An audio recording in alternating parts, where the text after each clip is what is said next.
The Big Ten all over the latest USCHO rankings. Notre Dame, Penn State, Michigan are in the top 20. Minnesota, Michigan State, and Wisconsin all in the top 10, with the Badgers leading the way. They are sixth in the country under first-year head coach Mike Hastings. Speaking of which, he is our big interview today. Coach, you were picked fifth in the preseason poll in the Big Ten. You currently stand second in the Big Ten standings. You were as high as number one in the country earlier this year. First time Wisconsin had done that in 17 years. How does the way that this team has played to this point compare with your expectations? Well, you never know when you're getting into a new situation, a new opportunity, and our guys have been great. From day one, we came in this summer, and the guys bought in immediately. We really relied on some of the young men that were here previously. And then, obviously, we had some transfers come in that we were related to a little bit that were at MSU before being here at Wisconsin, and allowed us to get off to a good start. Yeah, you mentioned MSU. That is Minnesota State, not Michigan State. That's where you were prior to coming to Madison. And you really had it rolling there, Coach. You made a couple Frozen Fours in a row. What made this move to Wisconsin appealing to you? Well, you know what? I worked for a guy in the Big Ten a while ago, Don Lucia. And when I was with him, he said, hey, just a little tidbit for you moving on as you stay in this business. If you do, we've all got a shelf life of about 10 years, and then they get tired of your stick, no matter how well or how bad you're doing. So, you know what? It had been 11 great years at MSU, but I grew up in an era of watching a lot of the old WCHA, the Minnesota, the North Dakota, the Wisconsin. And so I was privy to some pretty unique runs that the University of Wisconsin had in its past. And so I've always had a lot of respect for the University of Wisconsin, their hockey program, their university. And when Chris McIntosh, our AD, drove out and sat down with my wife and myself and presented the opportunity, it was one that I couldn't pass up. I want to talk about your turnaround at Minnesota State, because that was awfully impressive too. They had two 20-win seasons all time before you showed up. You won 20 all 11 years that you were there. So how would you compare kind of what you were facing when you got to Minnesota State with what you were facing when you came to Madison? Well, one thing I benefited from really in both spots, I walked into a chair that had athletes that were excited about what was going to move forward. And not only were they good human beings, they're really good hockey players. And so that gave us a start. You know, I've learned I'm a heck of a lot better coach if I've got a great goaltender, a power play defenseman, and I've got a group of forwards that don't mind getting after it. In both spots, I was fortunate to walk into some benefit from what the previous staffs had left. And when you have that buy-in, when you're starting lower down the rankings or lowering down the standings, young people want to be successful. They want some direction. That's really all that we've provided here. It's the same thing at when I was at Minnesota State. And it gave us an opportunity there, as it has here, to get off to a good start, because coaches go nowhere without their players. They're the most important piece of this. And I walked into a good spot here at the University of Wisconsin.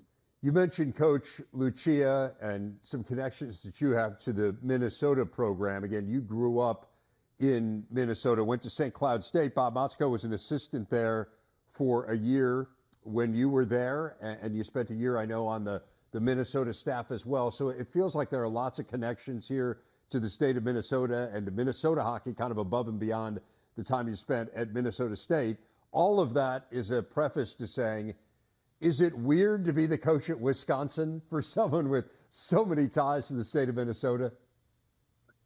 Well, you know what? I'll put it this way. When this started, I grew up 23 miles from watching the University of North Dakota play. And so I had that question when I went to the University of Minnesota. But not so much. I've always had, and this is a little bit of a confessional, that in the back of my mind, the University of Wisconsin, I think, is one of the premier programs in all of college hockey, and I've watched it from afar. And now being immersed in it and having an opportunity to be in this chair, I feel very fortunate because I still believe that, and I think there's a lot of things that can get done here. That we're trying to chase some past, some history, because there's been a lot of people that have come before me that have done some very special things here, and that's all we're trying to do here at the University of Wisconsin. Coach, I mentioned you went to St. Cloud State, and you played there, and Herb Brooks was the coach there for a year, and this is after the Miracle on Ice. I mean, Herb Brooks, like anyone who knew anything about hockey knew Herb Brooks, and obviously you were, as you say, kind of immersed in hockey culture. So I can only imagine, what was that like to have Herb Brooks as your coach, even for just a year? Well, there's a couple pieces to that. It was a little bit of old school. I will tell you, I was fortunate to work with John Harrington at MSU. He was the women's coach, still is. And now I'm fortunate to work with a legend here at the University of Wisconsin and Mark Johnson that were a part of that team. Right. And so when we all watched the movie Miracle, we asked some questions. John and I both playing for Herb, him and obviously a different stage than myself. Herb was demanding, but if there's one thing I took in my experience for playing for him was the feeling I didn't want to disappoint him. And that's something that I've taken in my coaching career, and hopefully we're treating our players and our athletes in the manner that they look at it as first and foremost, they don't want to disappoint their family. Second, they don't want to disappoint their peer group. And then three, that they look at a coach they know that cares about it. So one thing about Herb, he didn't put a lot of arms around you. It was a little bit more of the boot in the backside. Yeah, I find that easy to believe. Yeah. As you saw, that worked for him. Right. We've all got to come up with our own way of doing things, but I learned a lot from him in that manner, and just the idea of what can happen when a group of people get together and are all on the same page and moving in the right direction. Interested for you, you injured your back in college, which ended your playing career. Why coaching? Like, how much of an influence was playing for Herb Brooks? How about some of the other coaches you were around? Like, what made you decide that this was the path you wanted to take? To be real open, I went to school at St. Cloud, started in the business program, then decided and got a secondary education degree. I was going to be a teacher. And that was my plan at the time. But when you're young, you can change paths. That's what happened. The injury happened. Really what I wanted to do was keep the scholarship money that Herb had offered. Craig Dahl did a really good job at helping myself transition, because it was within weeks that I went from being in the locker room as a player to being in the coach's room.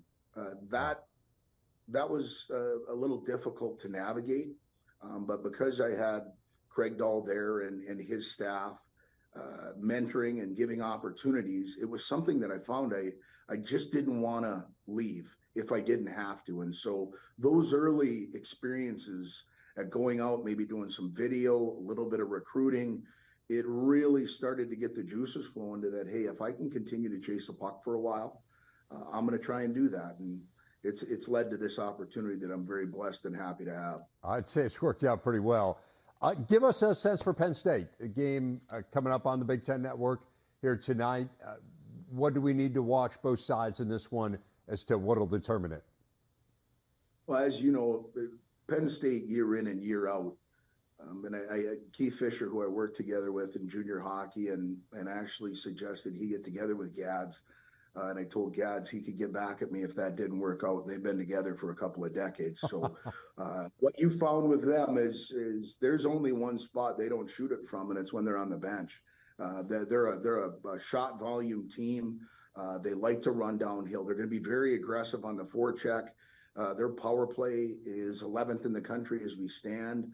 Aiden Fink, Kerwin, two forwards that I think are real dynamic, play a lot of different roles for them. I just think they're ultra aggressive. They like to take the game to you and try and make you make mistakes that they can capitalize on. They're going to come to the net hard. We're going to have to get off to good starts against them if we want to have some points here in our own building. Well, looking forward to watching this one tonight again on the Big Ten Network. Coach, congrats on a really great start to your time in Madison. I'm sure we'll visit with you much more down the line. Thank you. Thanks for having me on.